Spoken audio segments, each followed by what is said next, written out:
tarde. É uma alegria muito grande nos reunirmos nesta tarde de domingo para que possamos fazer uma reflexão juntos acerca desse convite que Jesus nos faz a todo instante, que é perdoar o próximo, assim como nós também gostaríamos de ser perdoados. Quando nós ouvimos a oração dominical que Jesus nos ensinou, isso sempre nos chama a atenção. Perdoai para que também sejais perdoados.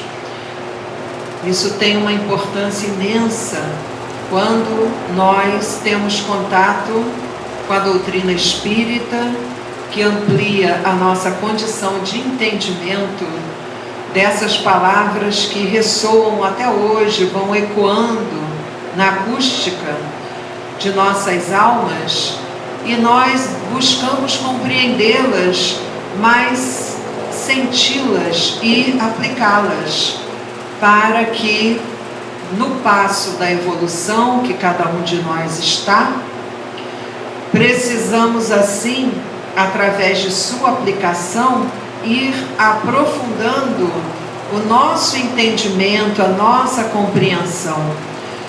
Porque tudo que nós lemos de Jesus é absolutamente belo, poético, forte. Mas é preciso que nós façamos um esforço um pouco maior de adentrarmos no significado das suas palavras para nós que somos espíritos imortais, que já compreendemos que a vida presente, que tem uma importância imensa para cada um, ela é um ponto em que há o passado e o futuro que chega. Então, nós aqui estamos buscando sempre a sintonia com os bons espíritos, para que assim consigamos expressar da melhor maneira possível e respeitosa esse tema, que é um tema que toca a todos nós, pois todos nós lidamos com esse grande desafio, que é perdoar aquele que se coloca como inimigo ou como um adversário. E nós vamos então adentrando esse tema com muito cuidado, para que venhamos a penetrar nos cantinhos tão importante desse tesouro que são as palavras de Jesus, e que nos faz realmente amadurecer caso nós as coloquemos em prática. Então nós poderíamos começar aqui com uma fala que todos nós enfrentamos nos acontecimentos da nossa rotina, que é ao aproximarmos-nos de alguém que se coloca como um opositor, que não tem simpatia por nós, que se coloca como alguém que muitas das vezes quer nos ferir, nós sentimos um influxo fluídico difícil, doloroso.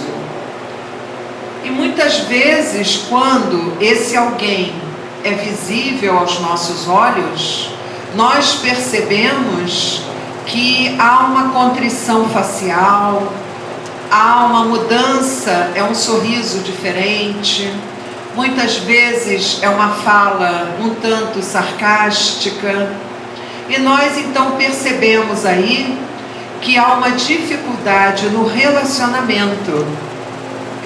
E isso é muito interessante quando nós estudamos o Espiritismo, porque o Espiritismo ele tem uma lógica muito amorosa. É lógica, é ciência, mas há um amor que permeia tudo isso, toda essa ciência. E Allan Kardec nos chama a atenção que essa repulsão que nós sentimos, a própria lei da física explica, que é a lei de assimilação e repulsão dos fluidos. Então, a partir daí, nós já começamos a adentrar um raciocínio científico para explicar algo que é do sentimento. E vejamos como tudo isso nos traz uma segurança de nós percebermos que isso faz parte da natureza humana. Então, o contrário também ocorre quando nós temos uma comunhão de pensamentos, uma identificação um com o outro.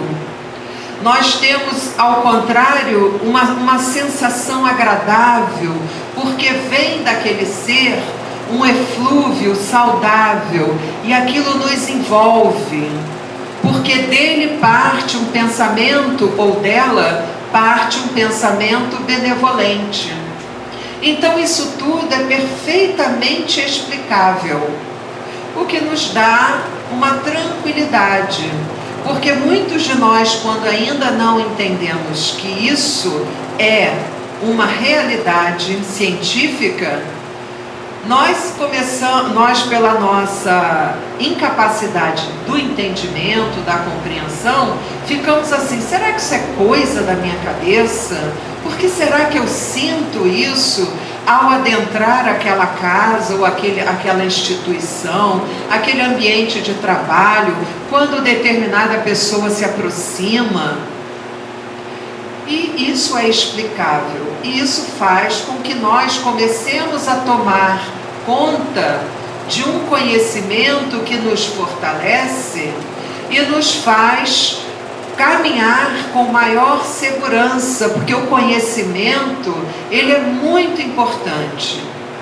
Quando nós não temos o conhecimento, quando nós não cultivamos em nós aquele entendimento, aquele raciocínio, nós ficamos à mercê daquilo que nós nutrimos como misticismo. Aí alguém vem e nos fala algo e nós às vezes nem alcançamos, ou se esse alguém quiser nos mistificar, ele consegue, porque ainda somos frágeis diante da própria capacidade de entender o que ocorre. Então, o conhecimento é algo que nós devemos buscar, e conforme nós vamos adentrando nesse mundo de luz, porque conhecimento é luz, como o amor é luz, e quando une as duas forças, a luz se torna muito poderosa. E conforme nós vamos adentrando essa luz com a permissão de Deus, com a nossa vontade dirigida e Jesus abençoando a cada um, caso assim nós nos direcionemos, nós vamos compreendendo e vai facilitando os passos que damos em nossa existência, seja ela no plano físico ou, caso estejamos desencarnados, no plano espiritual. Então devemos buscar sempre ter conhecimento, para que assim consigamos nos capacitar para entendermos como devemos agir, não só ação materializada, mas também atitudes mentais, que também é uma atitude. Tanto é que ela se materializa. O pensamento tem força, o pensamento cria, o pensamento é lido, é visto pelos espíritos que não estão nesse plano mais denso, e quando eles têm condição espiritual, já tem uma estatura moral, eles conseguem penetrar naquilo que nós criamos e saber o porquê que criamos, onde se originou, qual a causa, para que nos ajude. E isso é tão belo e é tão reconfortante quando nós começamos a entender essa realidade, que é a realidade espiritual, na qual todos nós estamos inseridos, seja encarnado ou desencarnado. Isso faz com que nós respiremos de uma forma mais tranquila. Então, Allan Kardec, isso foi retirado do livro O Evangelho segundo o Espiritismo, está no capítulo 12. Então, Allan Kardec fala que é muito natural nós não termos esses impulsos de simpatia quando um adversário se acerca de nós, por essas razões que já foram aqui colocadas. E essas sensações que são tão diferentes, ela nos traz, muitas das vezes, enjoos, dor de cabeça. Esse mal-estar se traduz de várias formas físicas. Vem do plano mais sutil, mas se materializa no corpo que nós aqui nos apresentamos diante do próximo. Então, o amai os vossos inimigos, quando nós vamos despertando para o entendimento através do estudo e reflexão, porque estudo requer reflexão. É muito importante nós sabermos disso e entendermos que muitas das vezes nós nos vangloriamos e falamos: eu já li tantos livros espíritas. Mas você estudou o livro? Você fez uma meditação, uma reflexão acerca daquela mensagem que você leu? Isso é muito importante, porque isso faz a diferença no aprendiz, que somos todos nós. Então, amai os vossos inimigos, segundo o próprio Evangelho, segundo o Espiritismo, quer dizer, de acordo com as ideias espíritas, com o estudo, com a compreensão dos grandes espíritos, não é a mesma coisa que nós sentimos quando nós estamos diante de um amigo. Então, amai os vossos inimigos não quer dizer que nós devemos depositar a mesma confiança, a mesma ternura que depositamos naquele que nós percebemos que há uma veracidade nos seus sentimentos para conosco e de nós também para com ele. Porque há aí uma sintonia de sentimentos, de ideias, de ideais, a conversa flui. Isso é tão bom, é tão agradável. Mas a doutrina espírita nos esclarece que não é a mesma coisa. Quando Jesus nos recomenda amai os vossos inimigos, ele quis nos dizer que nós devemos fazer o bem a todos aqueles que nos odeiam. Aí vem aquela pergunta natural de cada um de nós: mas como? Como se ele não gosta da minha presença? Como se eu também não me sinto bem em sua presença?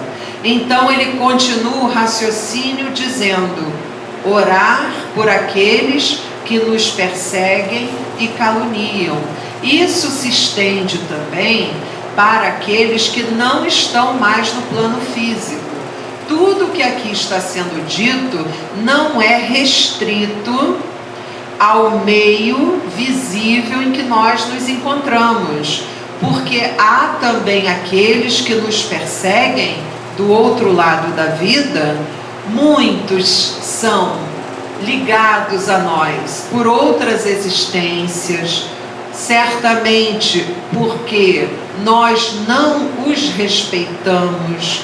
Muitas vezes foram amigos antigos que nós traímos, que nós cometemos atos ignóbeis, desonrosos, e eles com o dano, com a lesão nos seus corações, na moral, eles não nos perdoam, porque ainda não alcançam, como nós ainda, muitos de nós, perdoar. Então eles também nos perseguem. Então é muito importante que nós possamos, por agora, rasgar essa cortina vibratória que nos faz, que nos impede, melhor dizendo, vê-los, a não ser aqueles que têm aquela sensibilidade mediúnica da clarividência. Então, aqui continua todos nós sendo instruídos que nós devemos sempre orar por aqueles que nos perseguem e caluniam, porque assim seremos reconhecidos como filhos do nosso Pai, Jesus que está falando, que está nos céus, que faz erguer seu sol sobre os bons e os maus, e faz chover sobre os justos e injustos. Pede para que sejamos cheios de misericórdia, assim como Deus é misericordioso para com todos nós. Tudo isso se faz muito importante, mas é muito importante também que nós consigamos adentrar essa linha de raciocínio, sensibilizando as fibras do espírito imortal que somos todos, para alcançarmos o objetivo da mensagem excelsa do nosso Senhor Jesus, o Cristo. Então, meus irmãos, o amor ao próximo é o princípio da caridade. Todos nós já entendemos isso com muita clareza e facilidade. Mas amar a quem nos é adversário, segundo o que estudamos, é a aplicação sublime desse princípio. É quando nós sublimamos, porque quando nós amamos aqueles que também nos amam, isso é fácil. Até mesmo os mais difíceis irmãos que são considerados malfeitores, eles também amam. Eles também são bons para aqueles que os amam. Então Jesus nos pede algo a mais. Ele está nos convidando a superar, a sair dessa linha, vamos colocar com respeito a cada um aqui, essa linha de conforto, essa posição. Não, eu amo meus amigos, agora eu não quero papo, nem quero saber, nem oro, nem faço nada por aquele ali que não gosta de mim, eu também não gosto dele. Não é assim que geralmente nós falamos? Mas Jesus nos direciona de outra forma.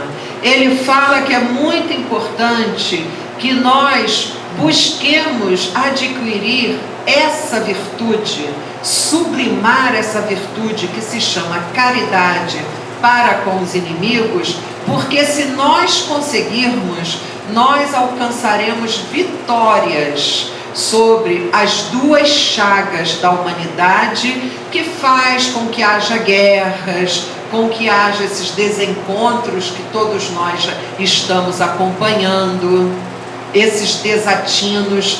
Quais são as duas chagas? O egoísmo e o orgulho. Ele afirma que se nós conseguirmos sublimar esse sentimento, esse princípio que é a caridade, que é um princípio do amor, nós venceremos o orgulho e o egoísmo que está em cada um de nós. E aí, nós vamos aqui ler um trechinho do Evangelho segundo o Espiritismo, que é esse livro aqui. Aqui é o capítulo 12, conforme eu já falei, que ele fala... Peraí, só um instantinho. Que nós devemos não nutrir em nós o ódio, o rancor, o desejo de vingança e perdoar sem segunda intenção, ou seja, perdoar incondicionalmente. Porque muitas das vezes nós abrimos a nossa boca e falamos: não, eu já perdoei, eu não ligo mais. Mas como está o coração? Eu estava ouvindo agora há pouco um médico espírita e ele falando sobre o perdão, porque a gente vai colhendo informações, né, para fazer a palestra.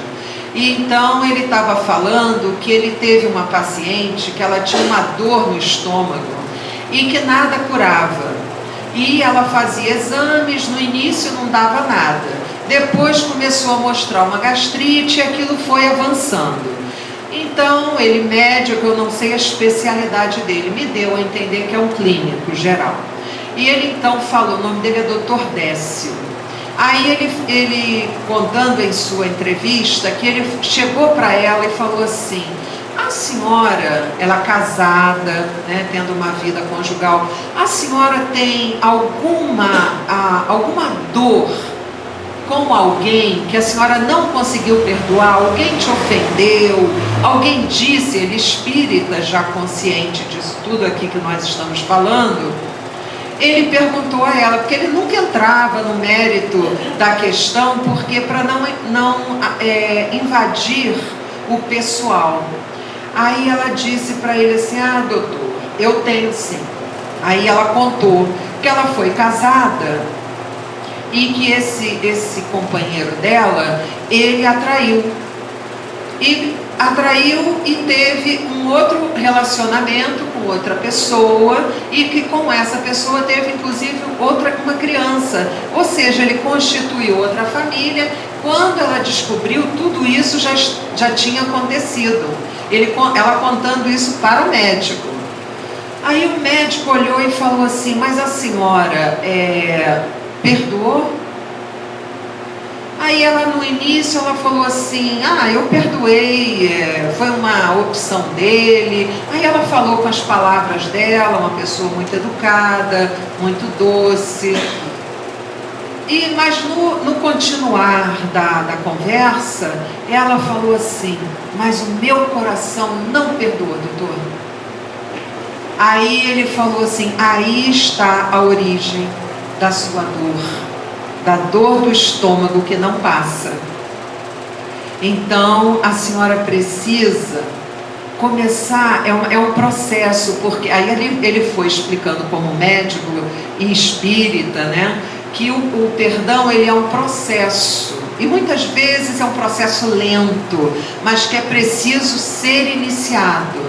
Então ele começou a orientar essa senhora para que essa senhora começasse a se desvencilhar desse passado que ela trazia como presente vivo, e que ela não tinha como se afastar desse marido, que foi, né, desse ex-marido. Por quê? Porque ela tinha filhos, então ele tinha que visitá-la para pegar as crianças e tal. Então ela falou que era muito difícil. Ela falou: sempre que eu olho para ele, eu lembro do que ele me fez.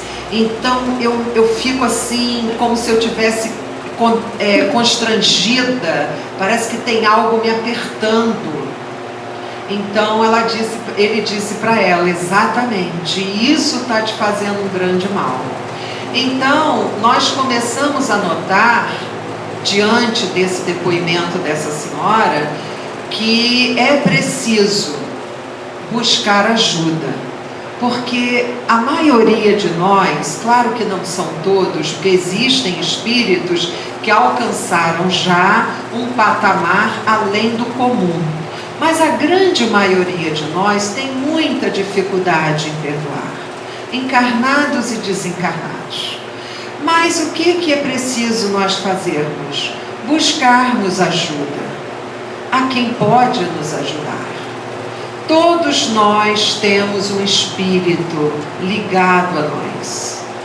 A Igreja Católica chama de anjo da guarda, outros a chamam de guia espiritual. Não importa o nome, o que importa é que todos nós temos.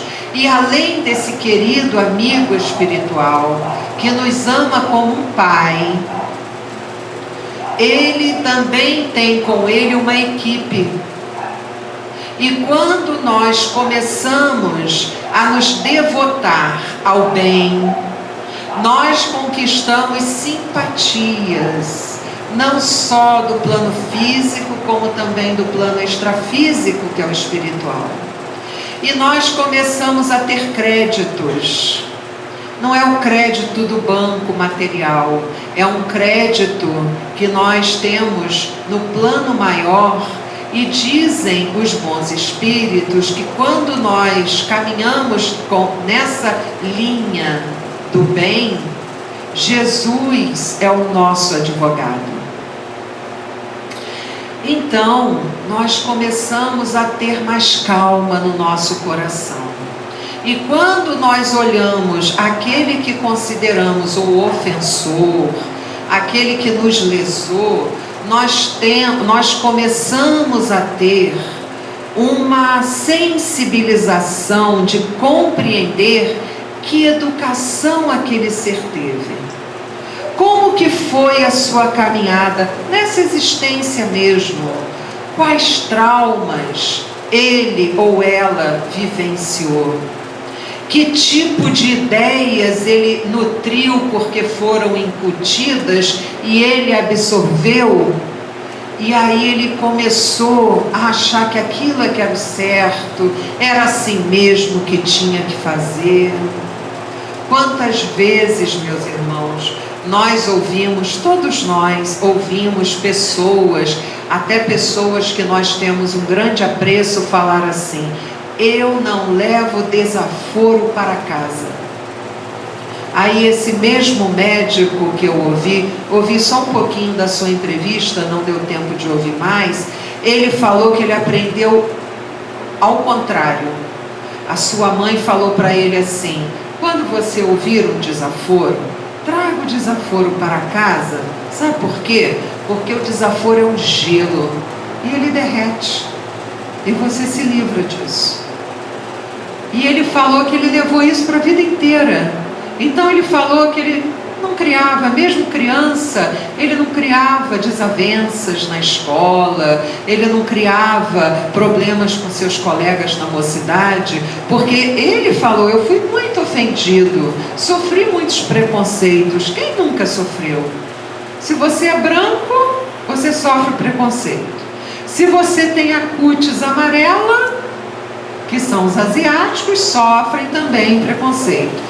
Se é afrodescendente, ou seja, todos nós sofremos. Se você tem um poder aquisitivo mais abastado, sofre preconceito também. Se aquele é menos abastado, também sofre. Enfim, é uma fraqueza do espírito ainda. Isso vai acabar. Conforme nós vamos avançando, nós iremos olhar o próximo como de fato é, um irmão, filho do mesmo pai. Mas nós todos, o tempo todo, estamos sendo ofendidos, percebemos algumas falas sarcásticas, irônicas, que nos trazem, que mexem com a nossa sensibilidade. Mas daí a nós abraçarmos a ideia de que eu devo me vingar, estou falando de coisas pequenas, imaginemos as coisas mais graves. Devemos nos vingar, não devemos levar desaforo para casa. Aí entra, de fato, o conhecimento que nos ajuda. Por que nós temos que descer do nível de entendimento que nós alcançamos para o nível de entendimento daquele que ainda, por ignorância no sentido de desconhecimento, ainda não conseguiu? Nós devemos nos manter equilibrados. É como nós aqui ouvimos a paz, na paz do Cristo e a paz do mundo. O que é a paz do Cristo? O que é a paz do mundo? Aqui foi tão bem esclarecido pela leitura que vem de Chico Xavier, com parceria mediúnica com Emmanuel.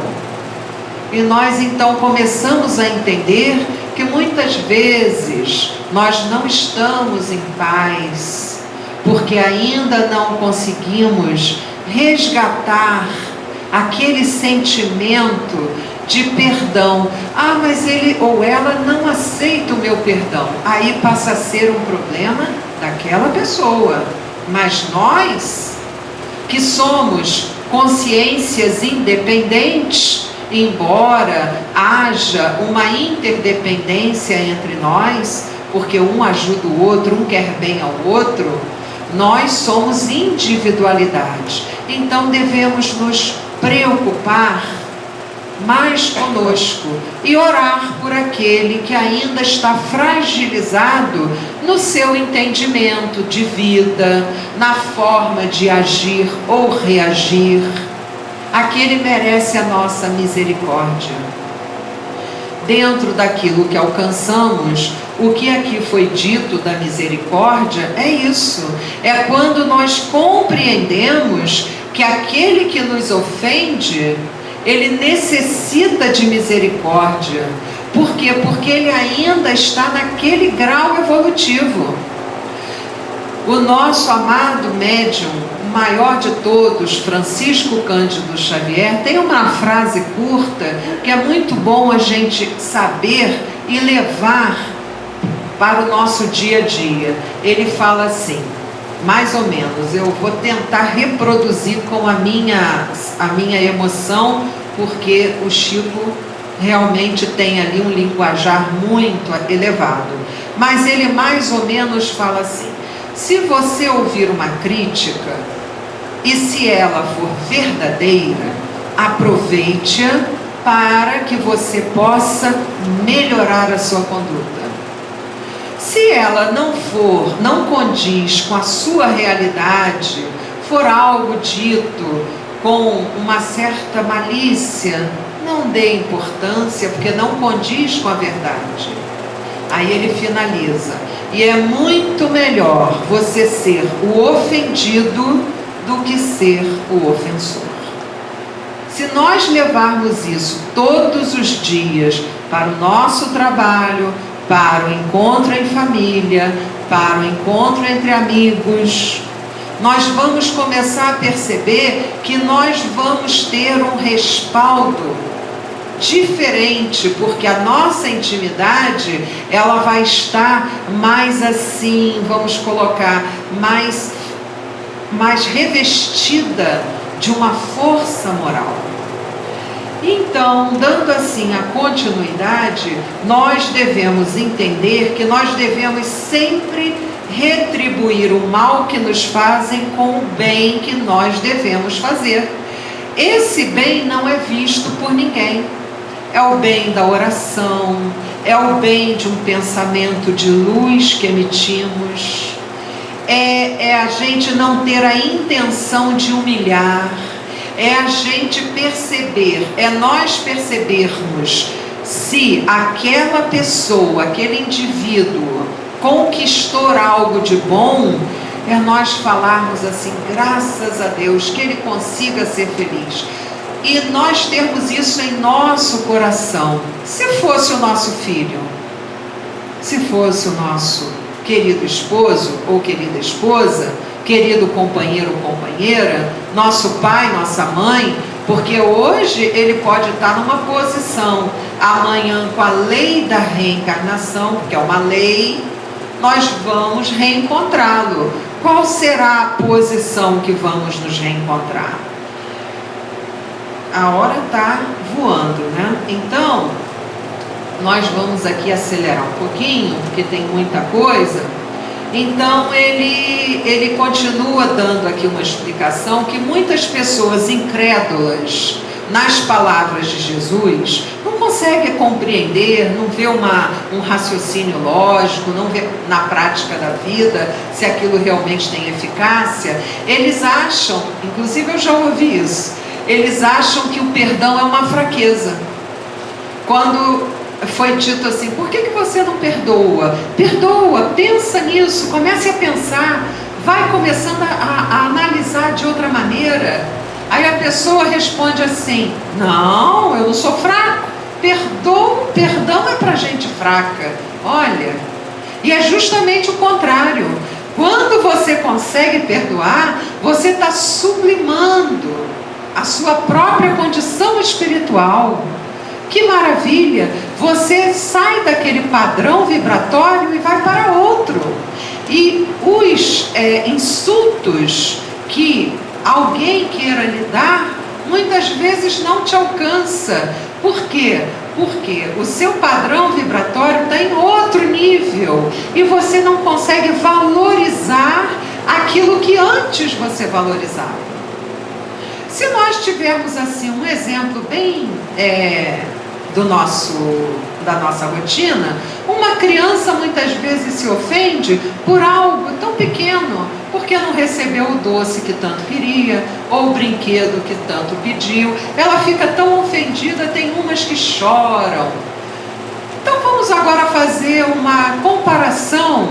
É claro que essa comparação é com todo respeito, mas devemos pensar, será que são dessa forma que os bons espíritos, que já estão no nível elevado, nos veem quando nós não conseguimos perdoar, ou melhor, vamos falar assim, desculpar, que tem pessoas que não conseguem desculpar uma mínima falta. E aquilo vai crescendo e deixam até de falar com aquela pessoa. Ou porque tem uma ideia diferente, prefere dar mais ouvidos a alguém que a outra pessoa não gosta. E aquilo há uma desavença entre elas. Será que nós devemos valorizar isso? Será que não seria melhor o silêncio para deixá-la com as suas próprias palavras? E ela só vai ouvir, porque a boca está pertinho dos ouvidos, ela só vai ouvir a sua fala, e aquilo vai virar um material de reflexão. Em algum momento, nós não sabemos ainda dimensionar se vai ser agora, daqui a pouco, em outra dimensão da vida. Então nós devemos começar a ser mais sábios, para nós nos ajudarmos. E claro, ajudar o próximo, até mesmo esse. Por quê? Porque nós vamos ter mais capacidade de agir na caridade. Então, muitas das vezes, nós achamos, esses irmãos que são incrédulos, eles acham que a vingança é o caminho. Eu vou me vingar. Não vou deixar passar isso. Quando nós estamos na mesma caminhada, dá tempo ainda de nós reestruturarmos essa situação e, quem sabe, até modificar, pelo menos começar a modificar aquele sentimento que é muito nocivo, tão nocivo que nos faz ficar doentes. A mágoa, segundo o próprio médico que eu ouvi hoje, é uma má água. Como o nosso organismo, mais de 70%, eu acho que 75% ou mais até, não sei, é mais feito de água, nós contaminamos o nosso organismo pela cólera, pelo ódio, pelo desejo de vingança. E muitas vezes aquele que é o objeto da nossa vingança já se elevou, já perdoou, já seguiu adiante, e nós, nos sentindo vítimas, ficamos adoecidos. Nem inteligente é essa forma de ação, considerando que o ser humano é dotado de razão, não é só de emoção. Quando a emoção ela fica desequilibrada, a razão chega e toma conta da situação. Quando nós nos sentimos muito desequilibrados, vamos colocar uma situação bem simples que ocorre com a maioria daqueles que são motoristas. Leva uma fechada, né? Ou alguém passa, fala algo que nos maltrata. Aí a nossa emoção é muito normal, nós sentimos raiva, é normal. Isso é normal, sentir a raiva no nosso estágio evolutivo é normal. O que não é bom para nós é nós cultivarmos a raiva. É nós alimentarmos, vamos dormir e ficamos pensando na fechada, no motorista, desejando mal. Aí já virou um problema que traz uma intoxicação orgânica. Então nós devemos pegar as rédeas da nossa vida e não deixarmos que outras mentes que ainda muitas das vezes não têm esse conhecimento passe a nos influenciar para nós ficarmos tão doentes quanto eles. Então, o que nós devemos então fazer é o quê? É levar em consideração o que Jesus nos diz. Ele disse e nos diz e nos dirá, porque Jesus, ele ecoa, as suas palavras são eternas. Então, o que Jesus diz precisa ser considerado. O que eu falo, eu posso estar falando algo aqui e amanhã derrapar, porque eu sou falível. Eu ainda participo de uma humanidade de provas e expiações. Posso não passar em testes que a própria vida me faz passar, para que eu possa me provar o quanto eu estou melhor ou ainda estou estagnada na minha evolução. Mas o que Jesus fala, nós não podemos desconsiderar. Aliás, nós devemos falar mais, pensar mais nas parábolas de Jesus, que são lindas, tem uma poesia belíssima, e que nós podemos traduzi-las para incorporar na nossa conduta. É um processo, isso não ocorre de um minuto para o outro.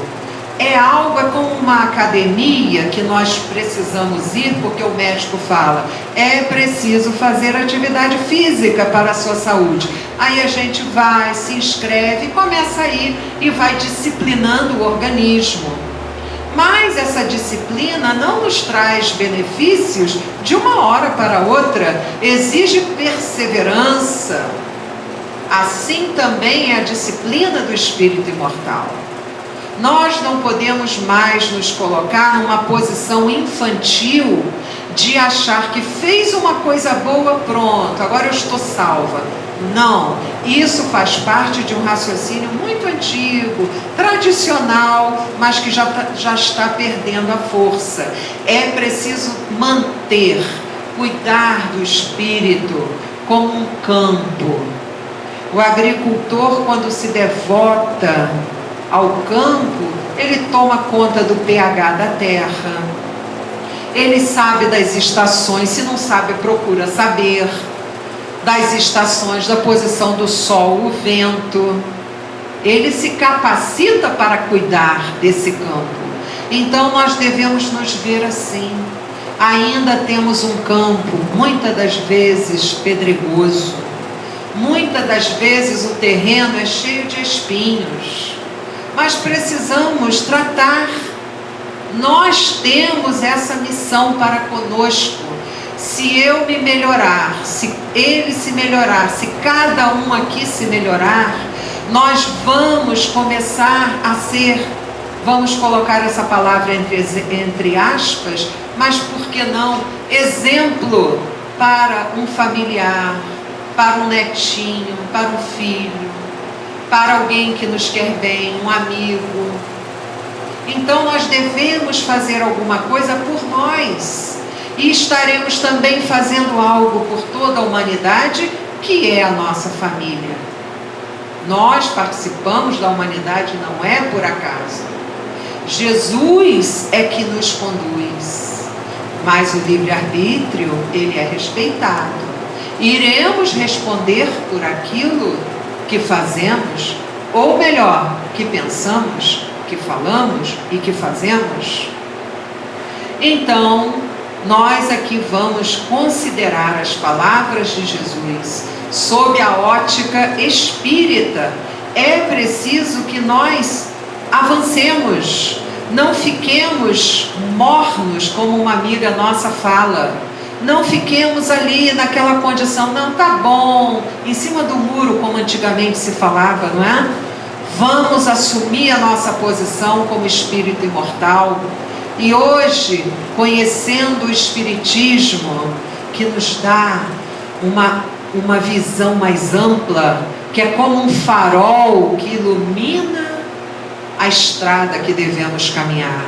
Com esse farol, nós vemos onde tem pedra, aí nós desviamos da pedra. Se precisarmos enfrentar a pedra, iremos enfrentar com conhecimento, com amor, com respeito. Essa é a proposta, é sublimar o espírito. O espírito precisa se espiritualizar e não se materializar. Hoje, como em várias épocas, eu falo hoje que nós estamos agora no hoje, mas isso vem de milênios. Muitos de nós materializamos aquilo que é espiritual. E isso é algo equivocado. Nós precisamos estar com a mente mais voltada para o bem, para a espiritualização. Os pés precisam realmente estar no chão, para nós resolvermos as nossas questões práticas, mas a mente focada no bem, para que a nossa visão seja mais ampla, mais correta e recebamos assim a ajuda pela sintonia com os bons espíritos. E com isso nós vamos suportando as nossas provas. E ele aqui nos fala também, na verdade esse ele é ela, é Joana de Ângeles, no livro Leis Morais da Vida. Ela fala o seguinte, que nós não devemos ficar murmurando, nós não devemos ficar lamentando. Muitas das vezes nós criamos um vício comportamental, de tudo lamenta. Mas isso aconteceu, puxa, comigo, logo comigo, mas isso só acontece comigo. Isso é uma fala que já está ficando até cansativa de ouvir, porque está direto isso. E isso se chama lamentações. E esse tipo de comportamento vai criando um condicionamento, vai trazendo uma irritabilidade, vai fazendo com que a pessoa que age assim, ela vai criando uma falta de otimismo, ela começa a ver a vida, tudo vai dar errado para ela fica pessimista. Então, o que acontece? Os opositores do próprio Cristo, os opositores que não querem o avanço, não querem a ordem, não querem o progresso, se aproveitam da nossa fraqueza. Por quê? Porque faltou vou botar agora eu como exemplo, faltou em mim o que nesse momento? Vigilância. Eu não tenho que ficar vigiando o outro, eu posso até olhar, observar para ver o que eu posso fazer para ajudar, mas eu tenho que vigiar a mim mesma. Vigiai e orai. Foi o que Jesus também nos recomendou, palavras dele. Então eu preciso me vigiar. Vou ter momentos de fraqueza? Claro que sim. Eu ainda não alcancei a disciplina moral que estou buscando alcançar. Quanto tempo leva? Não sei, não tenho noção, nem preciso eu me preocupar com isso. Mas será que vai demorar muito? O que é demorar muito para um espírito imortal? Não devemos nos preocupar. Devemos sim aproveitar o tempo que Deus nos concede. Porque se eu não aproveito o tempo que a escola da vida me concede, eu posso repetir de série. E aí eu posso ser convidada a não mais ficar nessa escola chamada Terra.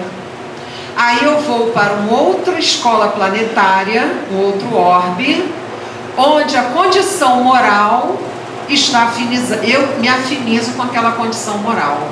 Será confortável? Com certeza não. Então eu tenho que estar atento a isso. Nós temos que estar atentos a isso. Essa é a proposta. Tem o livre-arbítrio.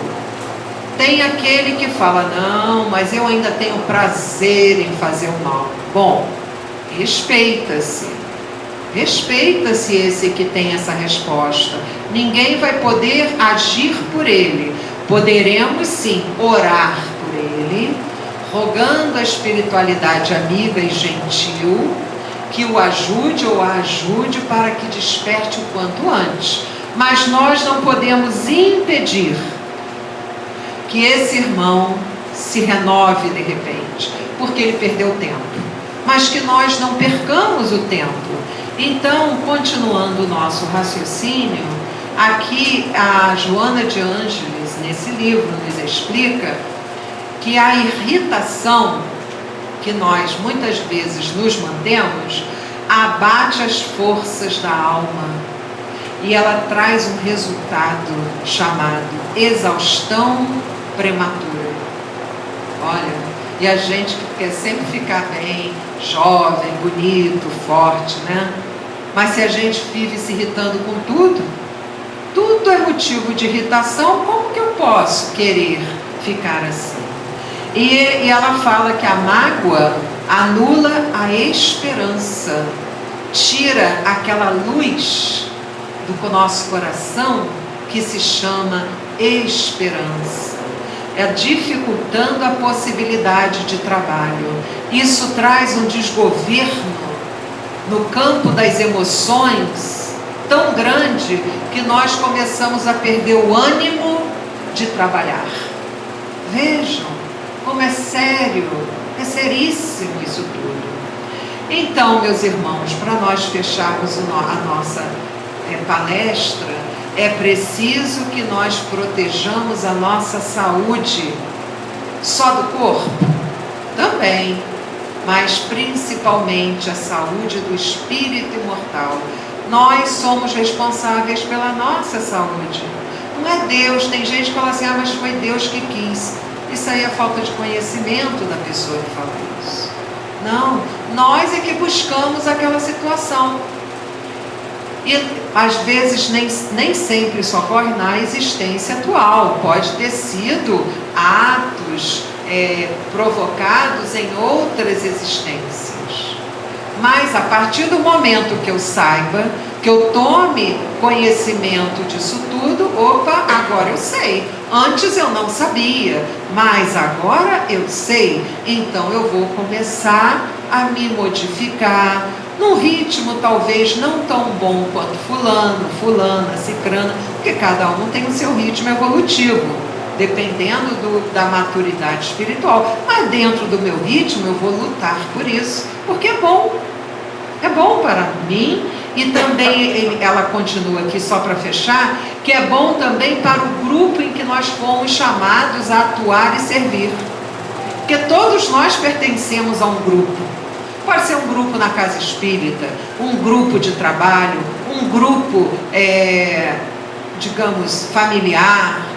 O grupo que nós pertencemos, que somos chamados para atuar e servir, porque devemos fazer isso sempre, imunizando os companheiros do contágio, do pesar e do queixume. A pessoa que geralmente fica sempre reclamando, com queixume, queixa de tudo, ela contagia. Se o outro não estiver vigilante, ele começa a agir da mesma forma, ele copia o comportamento. Então, aquele grupo, ele fica também nocivo, ele se torna doente. E olha a nossa responsabilidade. Então, ela finaliza aqui que é preciso sustentar a tranquilidade e confiança de todos nós em Deus, o nosso Pai, nas suas leis que são criadas por Ele, portanto, são inegavelmente sábias e supremas. Então, vamos assim, dentro do nosso ritmo, avançando para amanhã sermos melhores do que hoje. É preciso investir nisso. Um abraço a todos, com muito carinho, muita paz, e agradeço a paciência de todos.